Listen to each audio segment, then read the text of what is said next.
Tu souhaiterais investir mais tu ne sais pas où investir? Alors cette vidéo est pour toi.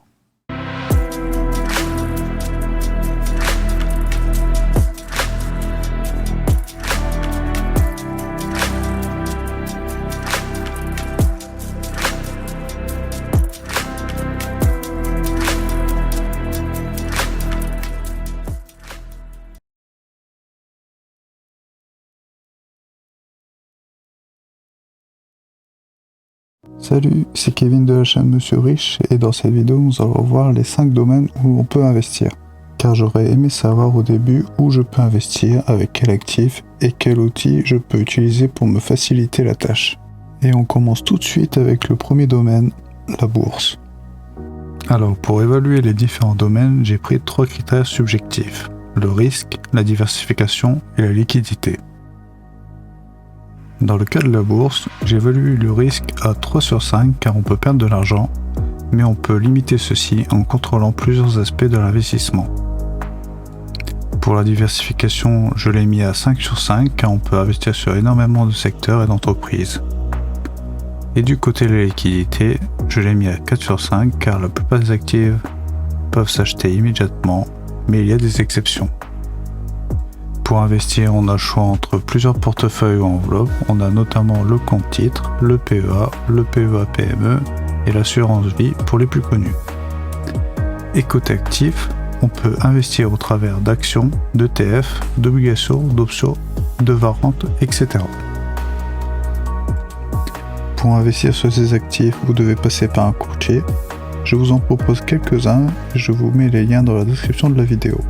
Quand on s'inscrit chez un courtier, il y a plusieurs aspects qu'il faut prendre en compte. Les frais, car il faut qu'ils soient le plus bas possible afin qu'ils ne nuisent pas à vos performances ou aux opérations que vous devrez faire pendant votre vie d'investisseur. Les marchés disponibles afin que vous puissiez investir sur les actifs que vous souhaitiez. Les actifs proposés même si les principaux sont disponibles. Les fonctionnalités, car certaines sont utiles quand l'on est plus expérimenté dans le domaine. Et pour les Français, voir si la plateforme vous donne un IFU, un prime fiscal unique, afin de faire votre déclaration de revenus aux impôts plus facilement. Concernant les outils, vous en avez pour l'analyse fondamentale, c'est-à-dire l'analyse de l'entreprise. Vous avez bien évidemment la page investisseur de l'entreprise, mais vous avez aussi Yahoo Finance, Zone Bourse et investing.com. Là aussi, je vous mets les liens dans la description de la vidéo.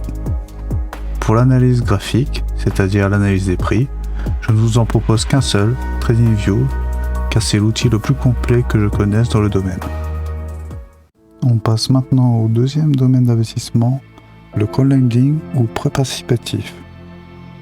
Pour le crowdlending, je mets le risque à 4 sur 5, car vous pouvez perdre votre argent si la personne ne rembourse pas son prêt.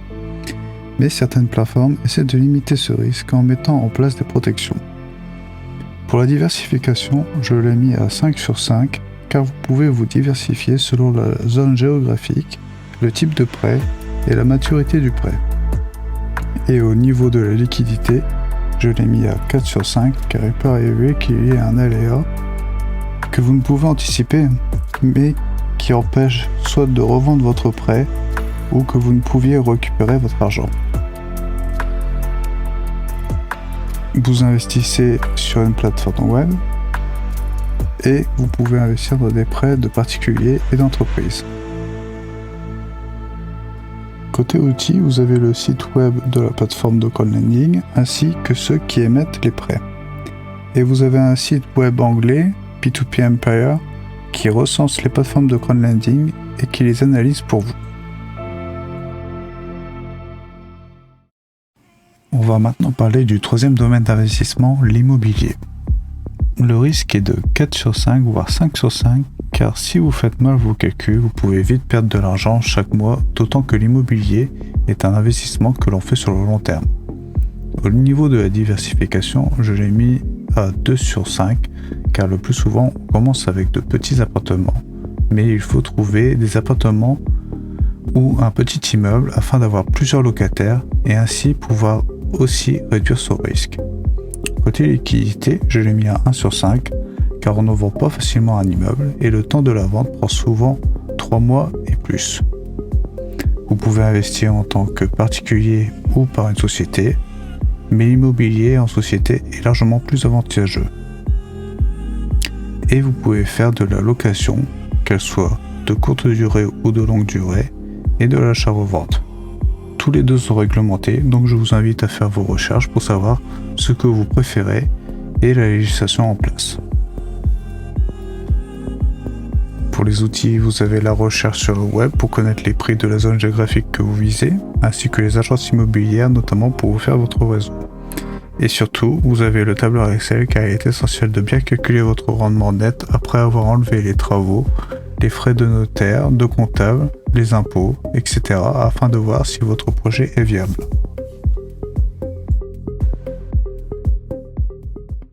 On passe maintenant au domaine d'investissement le plus dangereux, le private equity. Le private equity, c'est l'investissement dans les sociétés non cotées.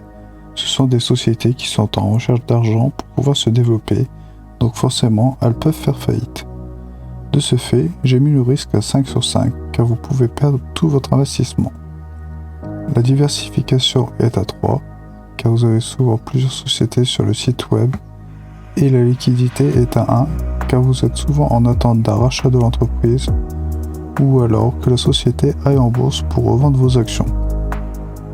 Vous investissez via une plateforme web, et vous investissez souvent dans des startups.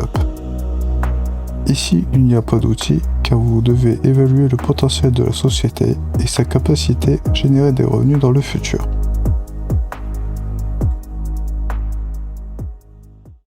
On arrive au dernier domaine d'investissement, les métaux précieux. Le risque est à 4 sur 5 car il y a beaucoup d'aspects à prendre en compte dans ce domaine et il faut faire attention au risque d'arnaque ainsi qu'aux frais qu'applique le vendeur ou la plateforme.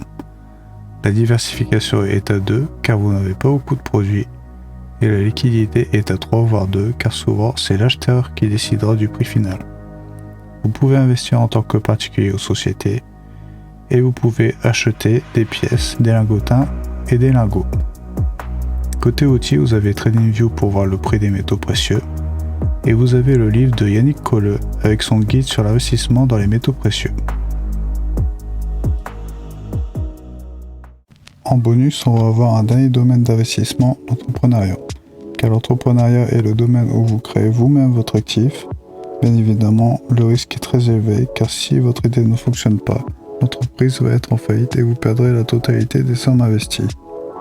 La diversification est à 1 car on commence rarement avec plusieurs entreprises et la liquidité est à 1 car il est difficile de revendre son entreprise. Vous devez penser aux produits ou aux services que vous voulez vendre et qui rencontrera une forte demande. À ceci, il faudra appliquer plusieurs stratégies afin de retenir vos utilisateurs et avoir des revenus récurrents. Et voilà, on a vu les différents domaines d'investissement. Si la vidéo t'a plu, n'hésite pas à me mettre un like. Si tu as une question, n'hésite pas à me la poser dans les commentaires. Et pour voir mes futures vidéos, je t'invite à t'abonner à ma chaîne. Sur ce, je te souhaite une bonne journée et on se retrouve dans une autre vidéo.